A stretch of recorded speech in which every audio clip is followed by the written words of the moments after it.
Bien, mes chers collègues, je vous propose de démarrer nos travaux puisqu'il est 18h30 en vous souhaitant la bienvenue. Il paraît qu'il y a un match ce soir. Je ne sais pas de quoi, mais il y a un match.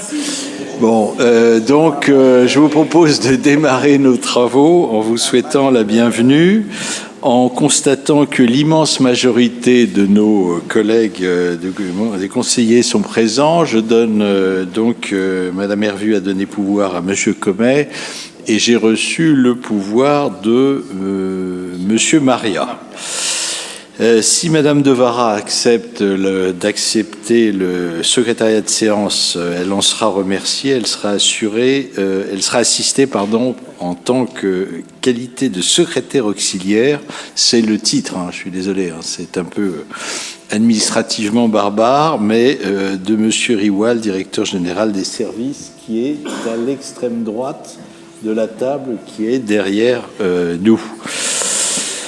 L'ordre du jour définitif de notre présente séance comporte 17 points, mais en réalité, vous avez 2 points, Madame la secrétaire, vous écoutez bien, 2 points qui feront l'objet d'un vote global d'approbation, puisqu'il s'agit de 2 délibérations de la Direction des affaires culturelles qui ne comportent aucune association, bien que une ou deux soient domiciliées dans le 6e, mais qui n'a pas d'activité proprement dit dans le 6e arrondissement. C'est-à-dire que le siège social de ces associations est domicilié dans le 6e, mais il n'y a pas d'activité proprement dite, donc c'est un vote global d'approbation. Et les points 15 et 16, ce sont des délibérations de la Direction du logement et de l'habitat qui font l'objet d'une communication aux membres du Conseil, mais c'est une communication sans vote. Mais je vous incite à les lire, puisqu'il s'agit de bilan sur la rénovation environnementale, premièrement du parc de logements sociaux, et deuxièmement des copropriétés privées, sujet éminemment important, et vous verrez qu'il reste encore du travail à faire. Donc, je vous propose de démarrer nos travaux en adoptant, comme nous le faisons à chaque début de séance, l'extrait des délibérations de notre précédente réunion qui s'est tenue le mardi 23 septembre 2024. Non, 2025, c'était pour voir si vous suiviez. Donc, le temps passe, effectivement, on n'arrête pas le temps qui passe et on ne maîtrise pas le temps qu'il fait. Donc, je vous propose de voter. Qui ne prend pas part au vote, qui s'abstient, qui vote contre, qui vote pour. Je vous remercie. Alors, le premier point, je vais rapporter rapidement, c'est le budget primitif qui nous est soumis par la mairie de Paris au titre de 2026. Pour ceux qui l'auraient oublié, un arrondissement n'est pas une commune de plein exercice. Donc, la mairie de Paris nous propose d'adopter un état spécial pour le 6e arrondissement qui se comporte, mes chers collègues, de 3 dotations, une dotation d'investissement, une dotation d'animation locale, une dotation de gestion locale. Alors, la gestion locale, c'est la plus importante. Sur un budget 2026 de près de 3 300 000 euros, en augmentation de 1,13% par rapport à l'année précédente, la dotation de gestion locale qui rassemble et qui reprend l'ensemble des dépenses afférentes aux équipements publics qui sont présents sur le territoire du 6e arrondissement, c'est-à-dire principalement les crèches et les écoles primaires et maternelles. Cette dotation de gestion locale s'élève à un peu plus de 2 800 000 euros. Elle est en augmentation de 1,4% par rapport à l'exercice précédent. S'ajoute à ceci une dotation dite d'animation locale qui s'élève à 263 178 euros. Elle est en diminution de 1,5%. Alors, ça ne concerne pas ni les conseils de quartier, puisque dans la dotation d'animation locale, vous avez les dépenses de fonctionnement potentielles des dépenses de quartier qui s'élèvent à 20 000 euros. Nous avons 139 000 euros dédiés à l'animation locale et culturelle en augmentation de 0,4% par rapport à 2025, mais c'est ce qu'on appelle les travaux urgents. Travaux urgents, s'il y avait des problèmes qui survenaient dans un certain nombre d'établissements, qui est en légère baisse, qui est présenté en légère baisse de 4,3% et qui s'élève à 103 879 euros. Après, s'il y avait vraiment une catastrophe dans une école, vous savez que la ville est son propre assureur, c'est-à-dire que elle intervient en cas de besoin, et je ne doute pas que nous puissions sonner le tocsin pour alerter effectivement le Conseil de Paris, la mairie de Paris, s'il nous arrivait un pépin, ce que nous ne souhaitons pas. Enfin, la dotation d'investissement, elle s'élève à 181 232 €, en augmentation de 0,67% par rapport à l'année précédente, et elle se subdivise en 131 648 € proprement la dotation d'investissement, et à 49 584 €, ça c'est les 8 264 € qui sont affectés à chaque conseil de quartier. Nous avons 6 conseils de quartier dans le 6e arrondissement, comme vous le savez. Donc on arrive aux 49 584 €. Et pour être totalement transparent, je voulais vous dire que sur les 131 648 €, nous avons déjà accepté d'affecter, je crois, 110 000 € au 4e projet qui a été retenu au titre du budget participatif, qui a été voté, et qui n'avait été abondé qu'à hauteur de 10 000 €. Et donc, pour financer l'auvent de l'école élémentaire Littré, il fallait un abondement supplémentaire. Et la mairie de Paris nous a demandé si nous acceptions, et je me suis permis de le faire, puisque pour des raisons évidentes de célérité, car comme nous aurons normalement un renouvellement de l'exécutif et donc des conseils d'arrondissement en mars prochain, la lenteur des procédures fait que on pourrait ne pas pouvoir dépenser. Là, je pense que ça sera une bonne chose et ça profitera à nos écoles, car de toute façon, quel que soit le résultat des élections, il y aura toujours des écoles, il y aura toujours des élèves, je le pense, au groupe scolaire Littré, qui est le groupe scolaire public le plus important du 6e arrondissement. Voilà, mes chers collègues, donc je vous propose de voter cet état spécial pour le 6e arrondissement, qui s'élève donc à 3 298 354 € en augmentation précise de 1,13% par rapport à 2025. Je donne la parole à Monsieur Comet, qui a souhaité intervenir.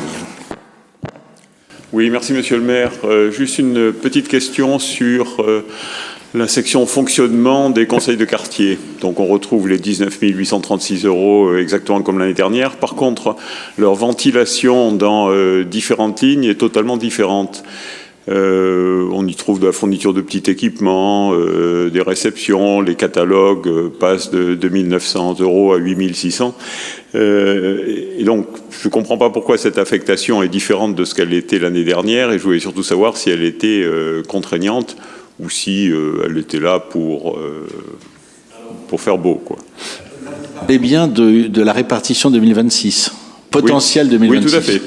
Enfin, celle qui est marquée vote du Conseil de Paris. Vous posez une excellente question, ça m'avait échappé, donc je vous propose de la retenir et de demander à Madame Asper, qui est à l'extrême gauche de la table, qui est derrière nous, de nous donner, en tout cas de répondre à vos interrogations dans les prochains jours, dans les prochaines semaines, on verra si cette répartition, elle peut être modifiée, elle est modifiable sans doute, de toute façon, et avec là encore une capacité à dépenser qui sera sans doute plus faible compte tenu de la période de réserve électorale dans laquelle nous sommes déjà. Donc de toute façon, c'est un exercice, mais merci en tout cas de votre question. Donc s'il n'y en a pas d'autres, mes chers collègues, je vous propose d'adopter ce budget, cet état spécial, pardon. Donc qui ne prend pas au vote, qui s'abstient, qui vote contre, qui vote pour, c'est adopté à l'unanimité. Nous poursuivons nos travaux et nous allons aller au cinéma avec notre collègue Claude Ribes. Merci Monsieur le maire, mes chers collègues, c'est toujours un plaisir, et je parle sous le contrôle de notre excellent adjoint chargé de la culture, de parler de culture, parce qu'en général c'est fédérateur. Et là ça l'est particulièrement puisqu'il s'agit d'allouer un certain nombre de subventions avec les conventions qui vont avec à 6 établissements cinématographiques pour une somme globale de 165 000 €.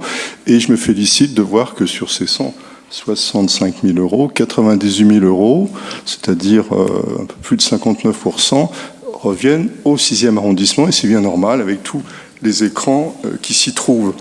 Alors, les cinémas concernés, c'est principalement le cinéma Saint-Germain-des-Prés, dont on se félicite de voir que la salle va rouvrir. Il y a également le Lucernaire et il y a enfin le Saint-André-des-Arts. Alors, il y a un certain nombre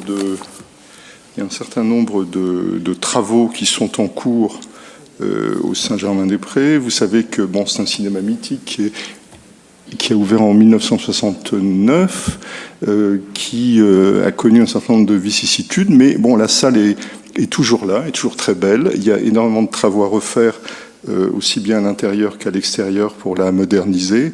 Apparemment, ce programme de travaux semble fondé. C'est une société tout à fait respectable, les Films du Losange, qui ont repris la salle. Je vous rappelle que les Films du Losange, ça a été fondé par des cinéastes renommés, Éric Rohmer, Barbet Schroeder. Donc je pense que là aussi c'est une entreprise emblématique. On ne peut pas douter que les travaux seront menés à bien. On l'espère pour l'automne, comme c'est annoncé, mais je ne suis pas sûr que les travaux, d'après les informations qui me reviennent à l'oreillette, seront terminés pour le mois de novembre comme prévu. En tout cas, je vous invite, mes chers collègues, à voter, bien sûr, à l'unanimité, si possible, pour cette délibération. Pas de remarques. Je propose de voter. Qui ne prend pas part au vote, qui s'abstient, qui vote contre, qui vote pour.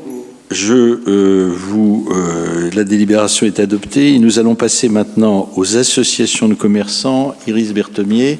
Et ensuite, je donnerai la parole à Séverine de Comprégnac pour le site patrimonial remarquable. On va avancer un peu ce dossier car notre collègue a une obligation tout à l'heure. Donc, je propose, c'est un dossier assez conséquent et important. On va bouger légèrement l'ordre du jour, si vous êtes d'accord. Madame Berthemier, je vous donne la parole. Merci, Monsieur le maire, chers collègues, mesdames, messieurs. Je rapporte ce soir sur la délibération qui concerne l'attribution de subventions aux associations de commerçants pour les illuminations de fêtes de fin d'année pour un montant total de 518 600 €. Cette délibération s'inscrit dans la continuité de notre soutien au commerce de proximité et à l'animation de nos quartiers pendant la période des fêtes.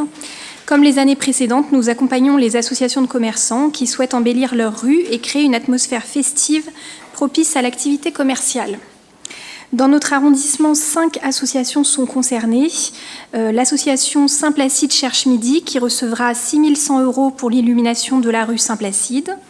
L'association Village Saint-Germain qui recevra une subvention de 6 600 € pour les rues Guisard, Princesse et la rue des Canettes. J'ai vu que les illuminations étaient déjà mises en place, donc on n'est pas en retard dans le 6e arrondissement.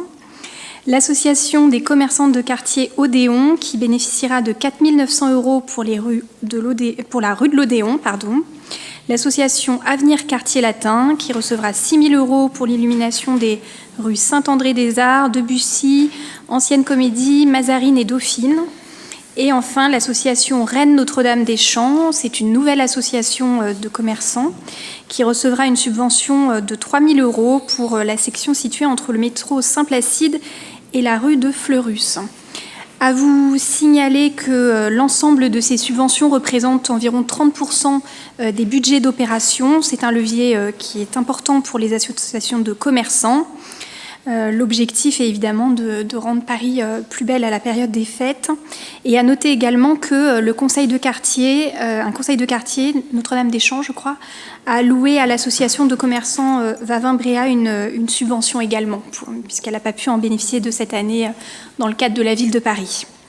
Voilà, je vous invite à voter favorablement ces subventions. Je vous remercie.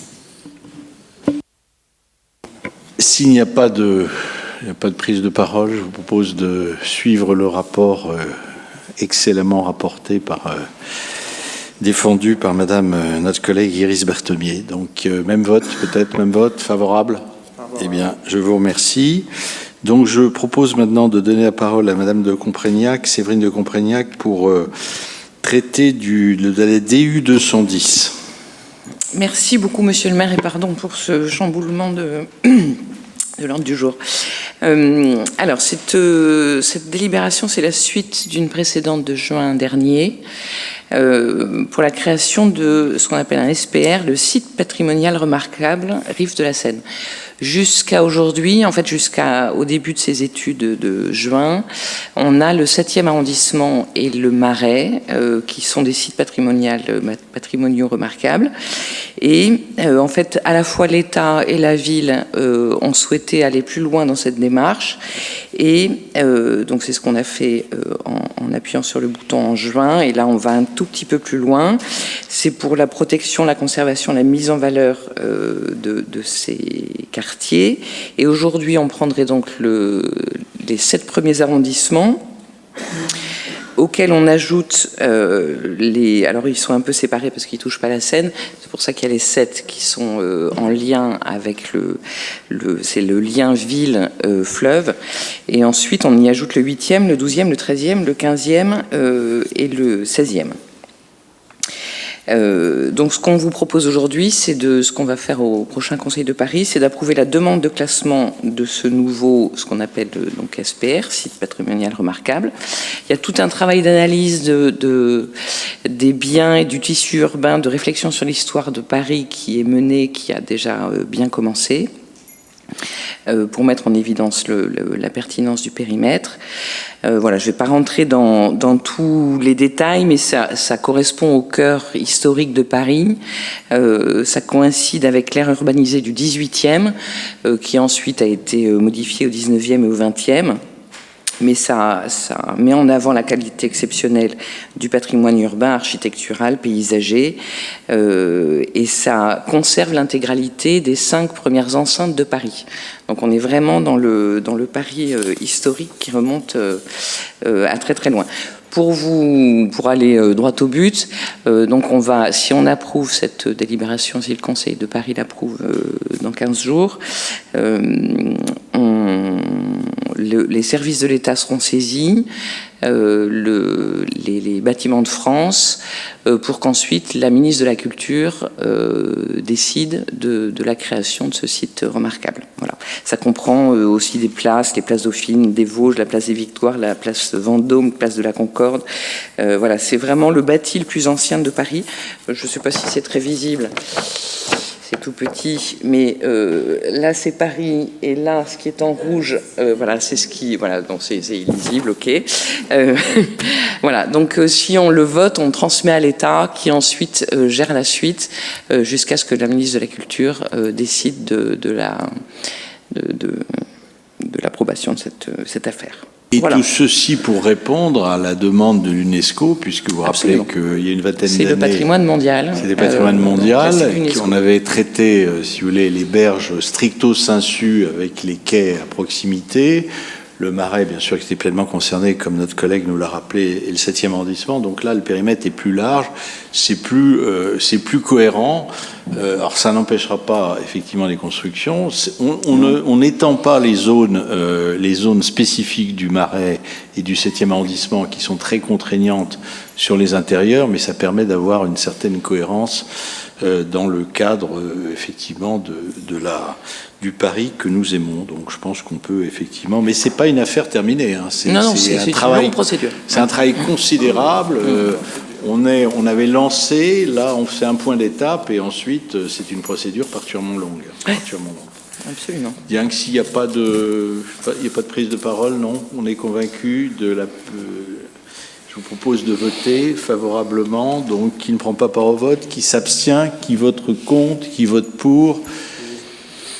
C'est adopté à l'unanimité. Nous reprenons maintenant le cours de nos travaux, et je vais rapporter rapidement sur la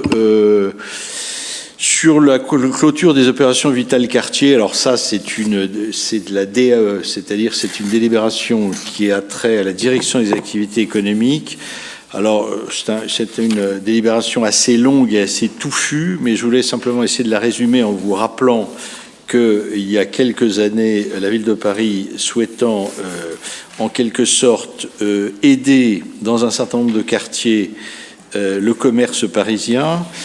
Alors il s'agissait à l'époque, c'était à la demande de Georges Sarr, notamment pour faire face à l'invasion du textile chinois.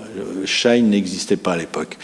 Dans le 11e arrondissement, qui avait tendance effectivement à s'emparer d'immeubles entiers, l'entrepôt à la cave, la boutique au rez-de-chaussée et les travailleuses dans les couturières dans les étages, avaient souhaité que la ville soit plus sauvegarde un certain nombre de commerces vitaux, boucheries, boulangeries, etc., etc. Et les opérations Vital Quartier, revitalisation des quartiers, avaient été lancées à cette époque. La législation a évolué et la ville a été d'ailleurs une des premières à se voir dotée d'un droit de préemption en matière de fonds de commerce, ce qui permet à la ville de Paris, et depuis ça a été d'ailleurs copié par un certain nombre de communes, de pouvoir racheter des fonds de commerce, des commerces qui deviennent vides ou qui... elle a une capacité de préempter. Ça demande bien sûr de l'argent et c'est la raison pour laquelle la ville de Paris, par l'intermédiaire d'une société d'économie qui s'appelait CEMA-Est, avait effectivement développé dans un certain nombre de secteurs, j'ai parlé du 11e arrondissement, mais également du 10e et du quartier latin, un certain nombre d'actions spécifiques. Dans le quartier latin, il s'agissait de protéger les commerces culturels qui pouvaient effectivement faire l'objet d'une évolution négative, et on pensait notamment aux librairies, mais c'était également le cas potentiellement de certaines galeries et voire de cinéma. Et donc on nous rappelle que maintenant l'opération, il faut la clôturer, mais les commerces qui ont été achetés, une trentaine dans les 5e et 6e arrondissements, puisque le quartier latin recouvrait le 5e et le 6e arrondissement, ont été transférés à une foncière qui s'appelle la foncière Paris Commerce et qui regroupe 78 locaux, dont d'ailleurs une très grande partie se trouve située dans le 6e arrondissement. Pourquoi ? Parce que dans cette foncière se sont ajoutés les anciens locaux situés au rez-de-chaussée des immeubles dits du domaine privé qui ont été entre-temps vendus ou transférés dans le domaine social et qui sont situés prioritairement dans le 6e arrondissement, rue des Beaux-Arts, rue de Seine, rue de l'Abbaye, etc., etc. Donc, dans cette foncière Paris Commerce, qui est une émanation de Paris Commerce, qui est elle-même une SEM, en réalité c'est le nouveau nom de la CEMA-Est, devenue la SEM Paris Commerce, vous avez effectivement ces commerces qui se retrouvent. Donc la ville nous propose de clôturer l'opération Vital Quartier, étant entendu que la SEM Paris Commerce continue l'action de protection du commerce, mais évidemment, pour cela, il faut que la ville lui délègue de l'argent, et ça sera assurément une question qui sera débattue à nouveau dans les prochains mois. La ville, par définition, toutes les communes ne peuvent pas intervenir, mais elles peuvent quelquefois impulser des actions, relancer sur certains secteurs rouvrir des commerces qui peut effectivement contribuer à redynamiser une artère. Après, vous le savez, il faut effectivement que le contexte économique, le contexte fiscal soit favorable, ce qui est une autre solution. Donc je vous propose, mes chers collègues, de prendre acte de la clôture de ces opérations Vital Quartier, et c'est ce qui nous est proposé de faire. Et c'est soumis à de très nombreux arrondissements, le 1er, le 2e, le 3e, le 11e, j'en parlais, le 12e et le 20e arrondissement. Donc, si vous êtes d'accord, je vous propose de donner un avis favorable. Qui ne prend pas part au vote, qui s'abstient, qui vote contre, qui vote pour. Je vous remercie et on continue bien sûr à jeter un œil sur ces problématiques le commerce culturel auquel nous sommes très attachés. Nous allons passer maintenant à la DDCT 177, les assemblées citoyennes d'arrondissement. Et c'est Florence Devara qui va se charger de nous parler de cette délibération. Merci, Monsieur le maire. Alors, chers collègues, cette délibération concerne la possibilité pour chaque arrondissement de créer une assemblée citoyenne dans un cadre méthodologique commun ayant pour finalité de formuler des recommandations, des avis ou des évaluations devant le conseil d'arrondissement dans le champ de ses compétences. Je dois dire que cette délibération me pose problème, vraiment problème, car son fonctionnement et sa mise en place sont très complexes, compliqués pour une mairie d'arrondissement. Alors je vais vous donner quelques exemples rapides parmi d'autres. Par exemple, chaque assemblée comprendrait au minimum 22 participants qui devront être représentatifs de l'ensemble de la population de l'arrondissement, alors en différentes catégories comme l'âge, les diplômes, les quartiers, les professions, et tout cela alors que 70% des membres seront tirés au sort. Donc déjà pas évident. Ensuite, il faudra organiser aussi le bon fonctionnement de cette assemblée, ce qui représente encore un gros travail pour les agents de la mairie, et tout cela pour une durée de mandat comprise seulement entre 10 et 18 mois. Donc là aussi, enfin, c'est tellement court que ça paraît assez invraisemblable. À cela s'ajoute que les participants bénéficieront de formations, seront rémunérés, et je vous rappelle quand même au passage qu'un conseiller d'arrondissement actuellement n'est quasiment pas rémunéré, donc très logique. Et vraiment, cette délibération de fin de mandat ne me semble pas sérieuse, telle qu'elle en tout cas, et surtout pas maintenant. J'ajoute que dans le 6e arrondissement, nous avons fait tout pour valoriser les conseils de quartier, qui fonctionnent bien, je pense, et dont les membres représentent vraiment déjà bien les caractéristiques de chaque quartier. Je les remercie d'ailleurs pour leur investissement en temps et en énergie. Les conseils de quartier nous apportent une très bonne connaissance des spécificités, des atouts et des problématiques de chaque quartier. Et dans le 6e, ici, le maire et l'ensemble de l'équipe municipale y sont très attentifs. Cette assemblée remettrait donc d'une certaine façon en cause leur existence. Ce projet me semble, en tout cas tel qu'il nous est proposé, absurde, j'emploie le mot, et va à l'encontre de ce que les citoyens attendent, à mon avis, c'est-à-dire de la simplification pour plus d'efficacité et non pas encore un empilement de dispositifs sans en assurer de cohérence entre eux et sans en assurer aussi le suivi fiable des résultats du travail obtenu. C'est pourquoi je vous invite, chers collègues, à voter contre cette délibération. Je vous remercie. Beaucoup. Alors, il y a je vais donner la parole à Séverine de Comprignac. Peut-être que Monsieur Comet interviendra après. Oui. Parfait. Oui, c'est pour conforter, peut-être compléter ce que vient de dire Florence Devara. C'est encore un machin, pardon du terme, qui se surajoute à ce qui existe déjà. Je vais vous les citer, je les ai sous les yeux, il y en a déjà 14. Il y a l'Assemblée citoyenne de Paris, l'Assemblée citoyenne des enfants, le Conseil parisien des associations, le Conseil parisien de la jeunesse, des Européens, des générations futures, de la musique, de la nuit, de quartier, de la canne de la politique de la ville, de consultation d'arrondissement, du handicap, des seniors, des enfants, de la jeunesse, des parents. Voilà. Je pense qu'on en a assez, en fait. Ce que les Parisiens attendent, à mon avis, ce sont des élus qui sont investis dans leur quartier. Ce sont des conseils de quartier qui, en tout cas dans le 6e, fonctionnent très bien, grâce à Florence pour beaucoup, bravo, et à l'investissement de chacun. Le fait de rémunérer des citoyens pour qu'ils participent à une assemblée, je trouve ça délirant. Enfin, vraiment, on fait absolument tout à l'envers. La participation des citoyens, c'est une chose qui est très, très importante, ça, je suis d'accord, mais chacun sait ici le mal qu'on a à les intéresser à ce qu'on essaie de faire sur le terrain. Donc non, en fait, ça suffit. Voilà. Donc je suis tout à fait d'accord, je voterai contre. Merci. Y a-t-il d'autres interventions? Monsieur Peslec, François Comet, peut-être. Comme ça, vous pourrez nous répondre.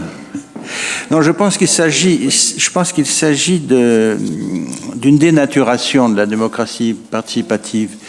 Parce que cette démocratie participative, d'ailleurs, dont un des pères fondateurs était Daniel Vaillant, que vous connaissez bien, puisqu'il appartenait au Parti socialiste, et il a créé effectivement ces conseils de quartier qui fonctionnent dans l'ensemble plutôt bien.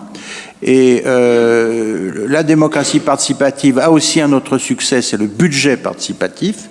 Donc voilà autant de bénéfices apportés au crédit de la mairie de Paris.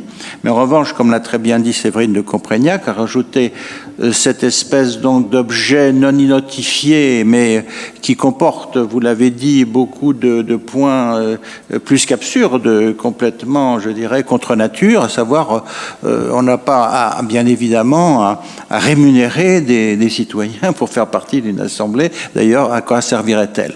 Donc voilà ce que je voulais simplement vous rappeler. Merci. Merci. Je vous donne tout de suite la parole. Alors, je suis tout à fait d'accord avec tout ce qui a été dit, bien évidemment, et je voterai contre cette délibération qui arrive comme un cheveu sur la soupe. Alors, en réalité, ça vient de quoi? Ça vient du fait qu'il y a une assemblée citoyenne qui a été créée au niveau du Conseil de Paris. Pourquoi pas? Et nous avons eu effectivement des conseils de Paris avec Séverine, avec Céline Hervieux, où nous avons vu un certain nombre de Parisiens intervenir sur des sujets particuliers. Ça s'est fait d'ailleurs lors du dernier Conseil de Paris de façon un peu désordonnée, et j'ai cru comprendre que effectivement une des motions qui avait été votée par cette assemblée citoyenne parisienne, c'était éventuellement de la décliner dans les arrondissements. Pourquoi pas? Mais là, en fin de mandat, alors qu'on est en période de réserve électorale, comment pourrait-on même organiser un tirage au sort de citoyens qui seraient élus pour une durée de 10 à 18 mois et qui enjamberaient une mandature, si vous voulez. Là, si vous voulez, les conseils de quartier, c'est quelque chose. C'était créé effectivement par une loi de 2001. Ça, au départ, c'était pour des communes de plus de 70 000 habitants, mais il y avait eu des amendements de fait pour que ça s'applique à tous les arrondissements de Paris, et c'est ce qui a été fait. On a essayé de les faire vivre le plus possible. Là, comme ça a été dit, on a effectivement le sentiment qu'il y a des empilements successifs et les outils se tuent les uns les autres. On a déjà une difficulté avec la démocratie participative de faire participer davantage nos concitoyens, ce qui n'est pas facile compte tenu de la vie professionnelle, des occupations des uns et des autres. Mais là, on a le risque effectivement d'avoir une instance certes sympathique, mais assez baroque, et Florence Devara a rappelé effectivement les caractéristiques non seulement de l'élection, mais également du fonctionnement, et sur une durée très courte. Comment peut-on faire élire, tirer au sort des citoyens qui n'auraient que 10 mois de survie, d'existence démocratique, ou alors c'est un peu une école des cadres, si vous voulez. Vous voyez, c'est un peu de l'apprentissage à la démocratie. Pourquoi pas? Mais donc voilà.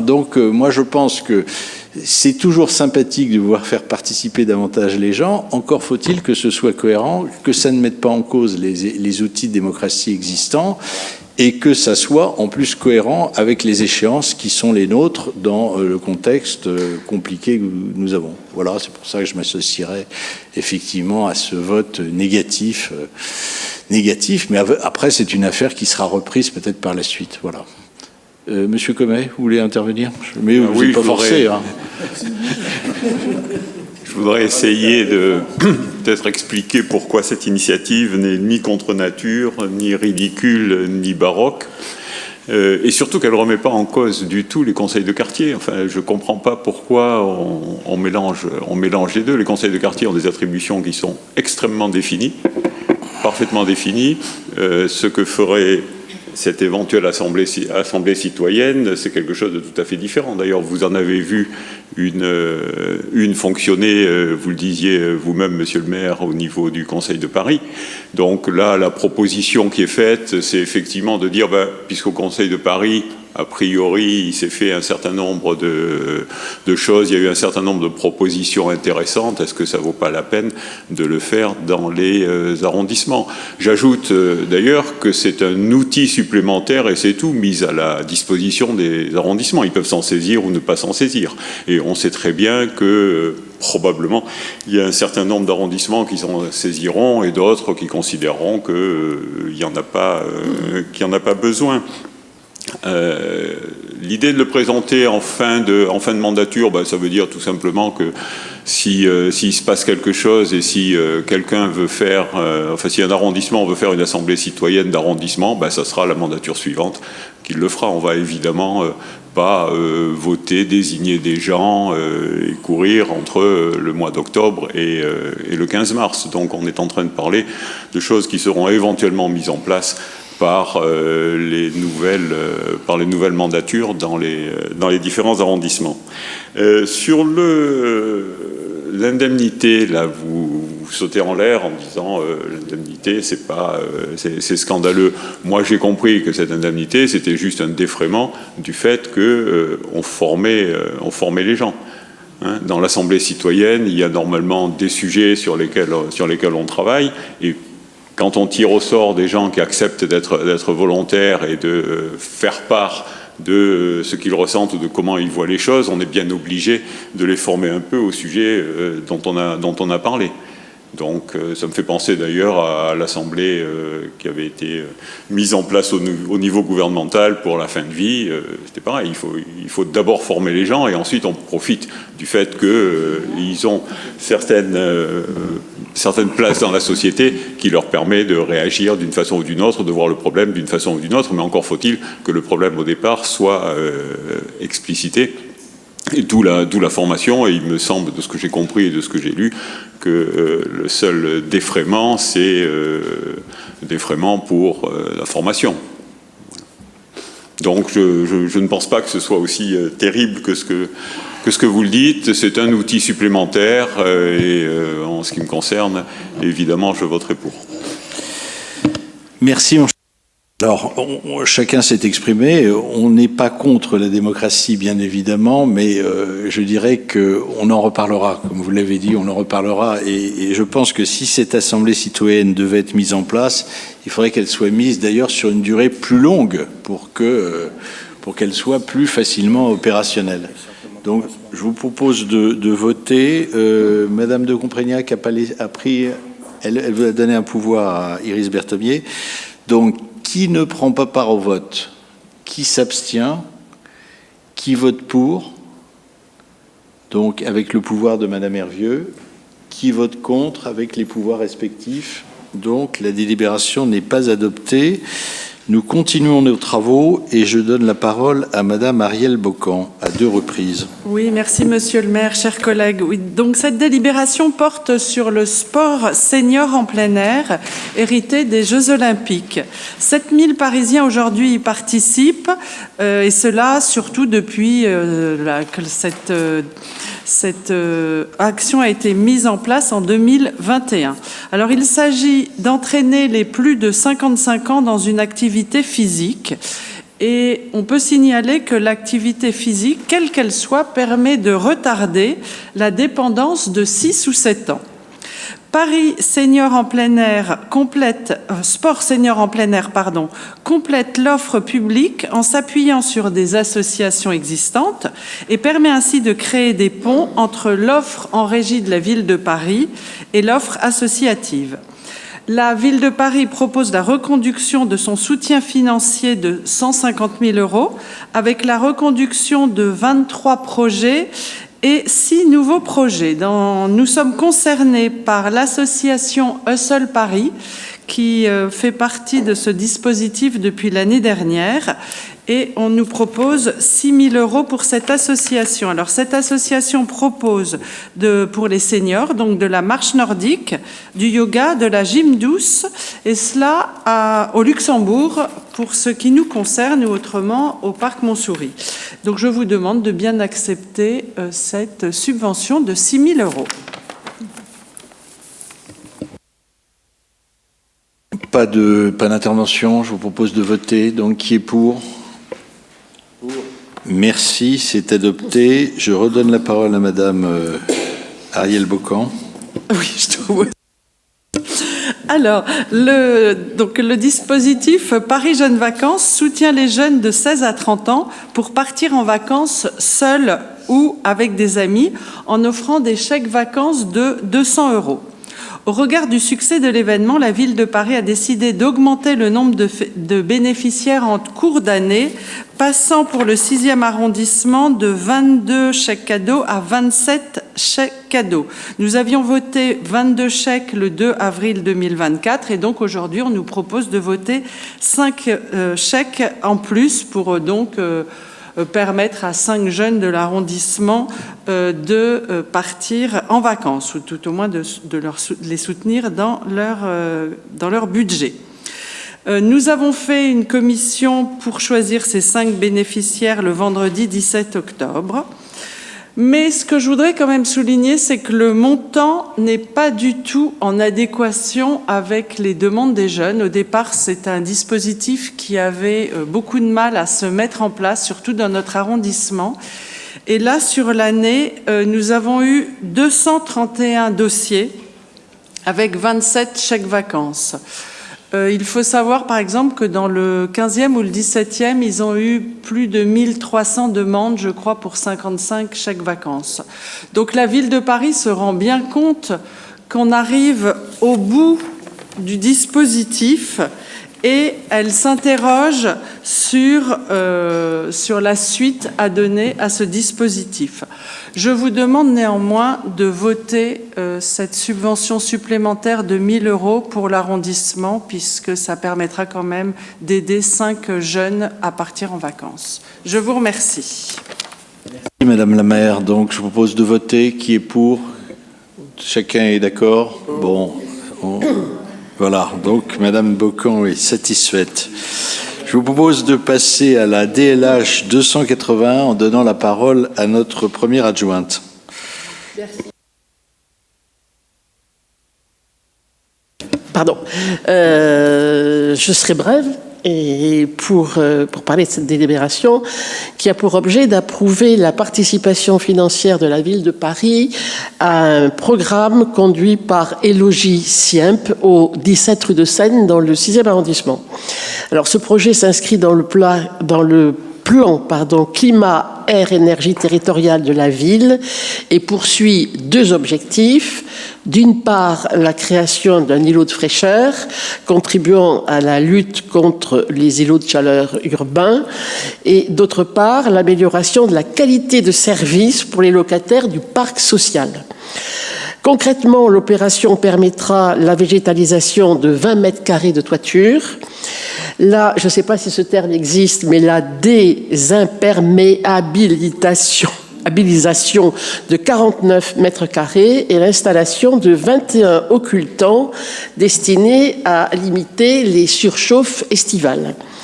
Le coût total prévisionnel de l'opération s'élève à 216 505 €, soit 80 434 € pour la partie îlot de chaleur et 136 073 € pour la partie qualité de service. La ville de Paris apporte une subvention de 80 039 € qui représente environ 37% du coût total, réparti à part presque égale entre les 2 volets du projet. En contrepartie de ce financement, 3 droits de réservation de logement seront attribués à la ville pour une durée de 40 ans. Je vous propose donc d'émettre un avis favorable à cette délibération qui s'inscrit pleinement dans la démarche de transition écologique et d'amélioration du cadre de vie des habitants du 6e arrondissement. Merci. Merci beaucoup. Alors d'ailleurs, pour information, le 17 rue de Seine, c'est justement un de ces anciens immeubles du domaine privé qui avait été transféré, qui avait été conservé et confié à Logiciamp pour être géré comme immeuble social. Et nous sommes en bas de la rue de Seine. C'est un tout petit immeuble. Il y a une galerie qui doit être la galerie Lecomte, je crois, en rez-de-chaussée. Et voilà, donc c'est une opération, effectivement, que la ville travaille son patrimoine et essaie de le faire face aux contraintes climatiques. C'est, je crois, une bonne chose, d'autant plus qu'il y a encore beaucoup à faire dans d'autres domaines, mais en tout cas, si ça peut contribuer à améliorer la situation dans ce secteur, ça ne peut être que positif. Y a-t-il des demandes de prise de parole? Il n'y en a pas, donc je vous propose de voter. Qui ne prend pas part au vote, qui s'abstient, qui vote contre, qui vote pour. C'est adopté. Et je vous propose de terminer notre conseil avec le plan partenarial de la gestion de demande de logement social. C'est un bilan de l'année 2024 et c'est notre collègue Iris Berthemier qui va rapporter sur ce dossier complexe par les chiffres qu'il intègre. Merci Monsieur le maire, chers collègues. Donc le projet qui nous est présenté, il s'agit donc du bilan du PPGDID. Donc ça commence déjà pour la complexité. C'est le plan partenarial de gestion de la demande de logement social et de l'information des demandeurs. C'est un plan, un dispositif qui a été adopté en 2023, mis en œuvre à partir du 1er janvier 2024. Et donc il s'agit pour la ville de Paris d'en faire le bilan et de nous faire éventuellement voter ce bilan. Donc l'objectif affiché du plan est de coordonner efficacement les actions de la ville, de l'État, des bailleurs sociaux, Action Logement, partenaires associatifs, en s'appuyant sur 4 axes. L'information des demandeurs, la gestion partagée de la demande et la cotation, l'accompagnement social, les dispositifs spécifiques. Je vais revenir sur chacun de ces 4 points de façon succincte, mais simplement pour indiquer qu'une fois de plus, le logement revient comme un sujet très important de nos débats, et en particulier le logement social. Et donc le plan qui a été adopté, donc avec pour premier axe d'améliorer l'information des demandeurs. Pour ça, 58 conseillers ont été déployés en 2024. Les chiffres sont extrêmement impressionnants. Donc, pour améliorer l'information des demandeurs de logement social, il y avait 171 062 usagers qui ont été accueillis en 2024.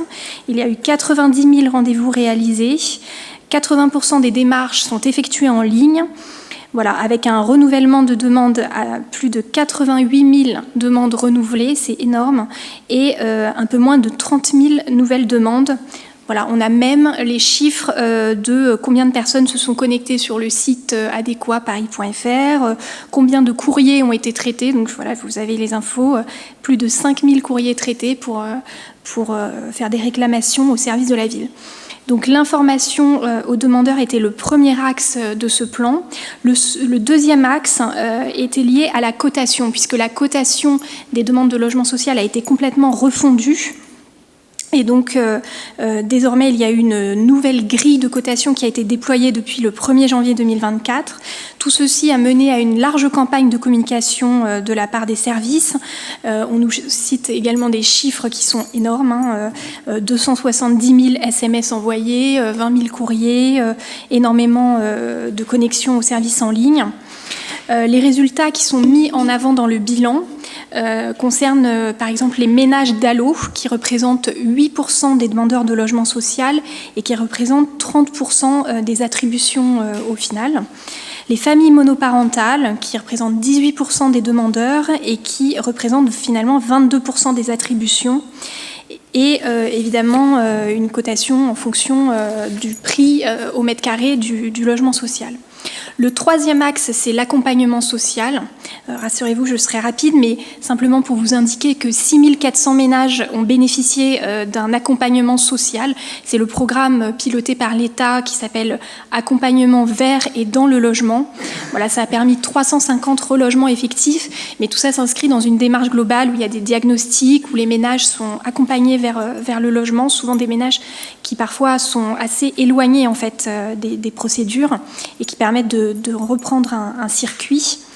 Voilà, et le 4e axe de ce plan, c'était un programme de mutation échangé habité. Donc c'est un site qui permet de mettre en relation les personnes qui ont un logement trop grand, trop cher ou pas adapté à leurs besoins, et de les mettre en relation avec d'autres personnes qui ont des besoins inverses pour qu'ils puissent échanger les logements.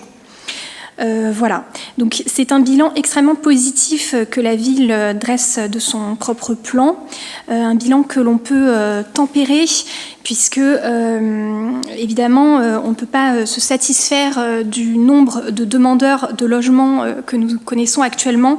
Le plan indique, le bilan indique que nous avons actuellement 300 000 ménages demandeurs d'un logement social et seulement 9 000 attributions par an. Donc je vous laisse imaginer combien d'années il faudrait pour venir à bout de ces chiffres énormes. Ça s'explique notamment par un manque un taux de rotation qui est trop bas. 5% seulement des logements sociaux se libèrent chaque année, donc on a assez peu de renouvellement des occupants de ces logements. La ville répond de façon que je qualifierais comme insatisfaisante, puisque nous l'avons vu au cours de nos travaux. Elle achète à prix d'or quelques petits logements, voilà, c'est comme ça. Ça coûte des millions d'euros. Ce sont des logements qui sont systématiquement habités, pour ce qu'on a pu en constater, et donc qui font sortir du parc privé locatif des logements de catégorie sociale moyenne, j'ai envie de dire, pour les passer en logements sociaux, mais qui ne répondent pas aux besoins de création de nouveaux logements ou alors d'amélioration du taux de rotation.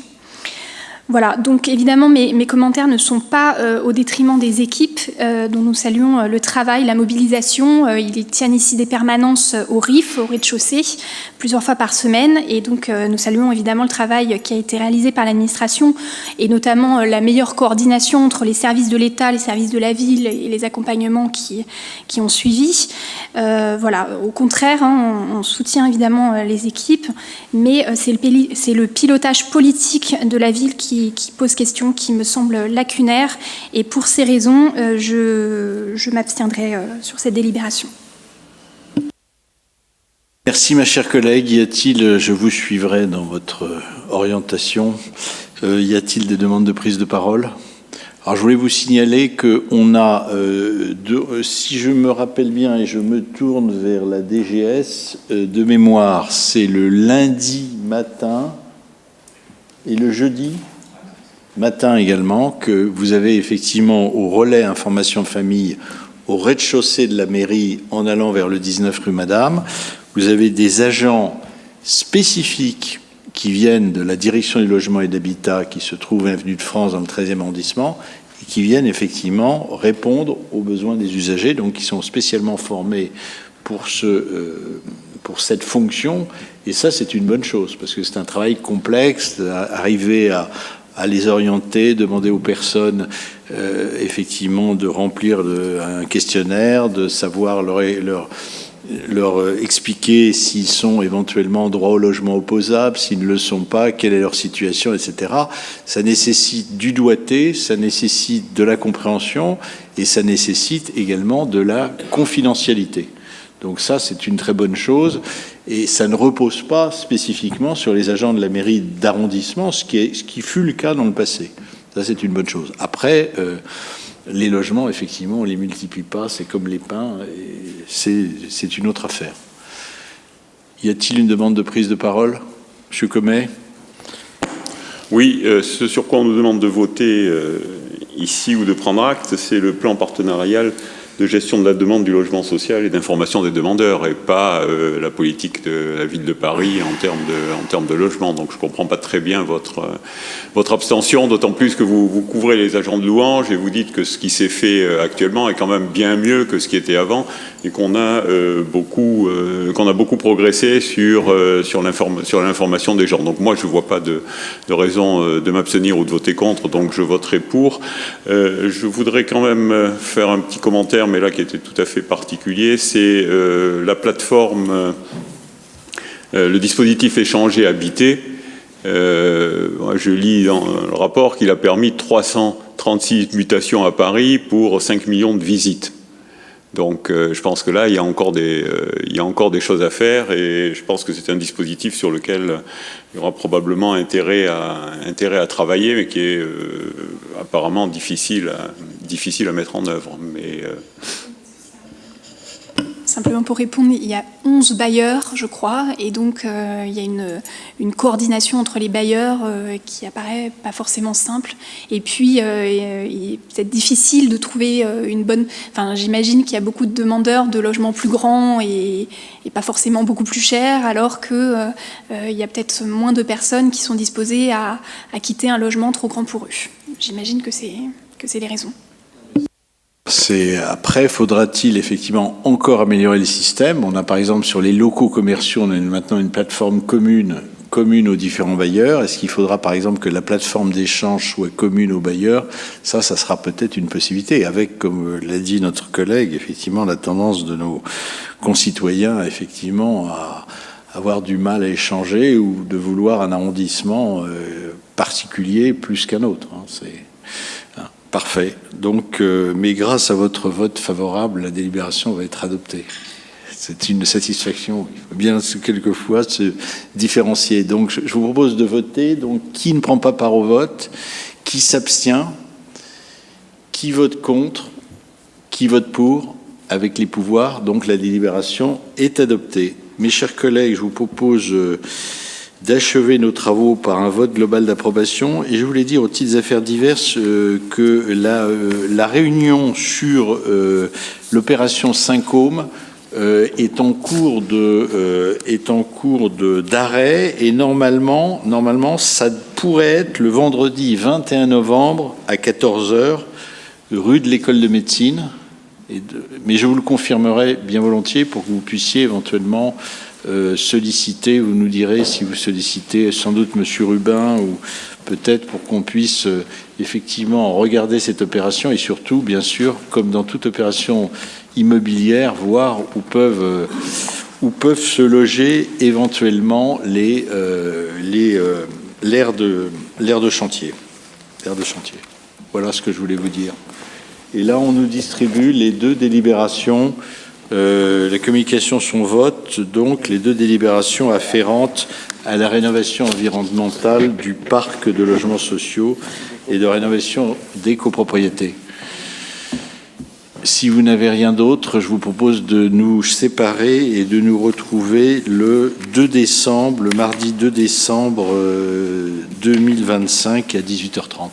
Et je demanderai à Monsieur Riwal de nous faire passer un certain nombre de dates de début d'année pour que vous puissiez d'ores et déjà en prendre compte. Et on regarde actuellement si on peut effectivement refaire une réunion sur les copropriétés dans le droit fil de ces délibérations.